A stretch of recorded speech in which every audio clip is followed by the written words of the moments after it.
Kurora Lulesh, familjar, bashkëluftëtar, miq, shokët e afërm, në varrezet e dëshmorëve në Tetov nderuan figurën e Isa Likës, komandant i lirit. Shokët e idealit folën me pietet për jetën dhe veprën e tij.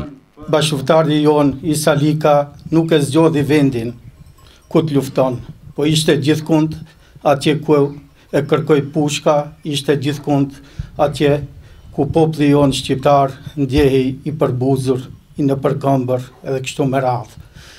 Isa luftoi në Glogjan në Kosovë, Isa luftoi në malet e Sharit, në gjitha trojet të banuara me shqiptarë. Fazli Veliu nga shoqata e veteranëve të luftës së ushtrisë çlirimtare kombëtare, duke folur për Isa Likën, komandant i lirin, përmendi advetarizmin e tij, duke përçuar mesazhin që përkujtimi për të jetë forcë shtytëse për brezat e rinj. Ai hyni atje ku nuk mund do të hynte tjetërkush, dhe na i hapi shtypjet të hyjmë edhe kur ishte ndaluar këtu në Tetovën tonë që i kishim pas mall kudo 20 vite me radhë në Mërgim dhe Këndej.